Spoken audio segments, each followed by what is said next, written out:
जो मिला उसी में संतुष्ट रहना क्यों जरूरी है। दिव्य ज्ञान में आपका स्वागत है। आज का गीता ज्ञान भगवद गीता सार अध्याय 4 श्लोक 31। यज्ञ शिष्टामृत भुजो यान्ति ब्रह्म सनातनम नायं लोकोस्तय यज्ञस्य कुतोन्यः कुरु सत्तम। अर्थ, भगवान श्री कृष्ण कहते हैं कि जो लोग यज्ञ से बचे हुए पवित्र अंश को ग्रहण करते हैं वे सनातन ब्रह्म को प्राप्त होते हैं, लेकिन जो व्यक्ति यज्ञ नहीं करता अर्थात जो केवल अपने स्वार्थ के लिए जीता है, त्याग और सेवा का भाव नहीं रखता, उसे ना इस लोक में सुख मिलता है और ना ही परलोक में।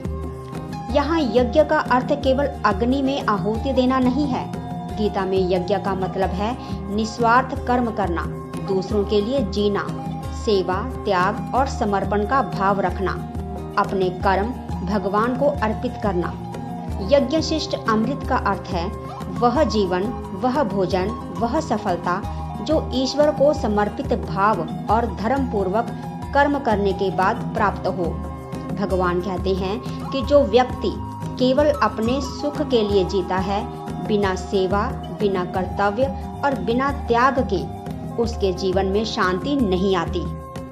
लेकिन जो व्यक्ति अपने कर्मों को पूजा मानकर करता है, उसे भीतर से संतोष, शांति और ईश्वर की कृपा प्राप्त होती है। इसे थोड़ा और सहज तरीके से समझते हैं। यज्ञ करने के बाद जो शेष बचता है उसे भगवान श्री कृष्ण अमृत कहते हैं। यह अमृत मनुष्य को सीधे परमात्मा की ओर ले जाता है। यहाँ यज्ञ का अर्थ केवल हवन नहीं बल्कि हमारे निस्वार्थ कर्म भी हैं। जब हम अपना कर्म पूरी श्रद्धा और ईमानदारी से करते हैं, तब उसके बाद जो भी फल प्राप्त होता है, चाहे वह छोटा हो या बड़ा, उसे भगवान का आशीर्वाद मानकर स्वीकार करना चाहिए। उस फल में संतुष्ट रहकर बिना आसक्ति के अपने अगले कर्म में लग जाना ही सच्चा कर्मयोग है। मनुष्य का अधिकार केवल कर्म पर है, फल पर नहीं। इसलिए जो व्यक्ति हर परिणाम को ईश्वर की इच्छा मानकर शांत मन से आगे बढ़ता है, वह भीतर से मुक्त और प्रसन्न रहता है। जीवन में सीख, केवल अपने लिए जीना जीवन नहीं है। हर कर्म में सेवा और समर्पण का भाव रखें। जो मिलता है उसे ईश्वर का प्रसाद माने।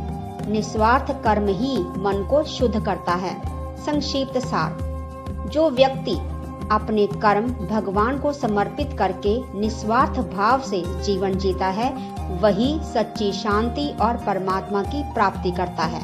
धन्यवाद। फिर मिलते हैं अगले श्लोक की व्याख्या के साथ। जय श्री कृष्ण। श्री शिवाय नमस्तुभ्यम।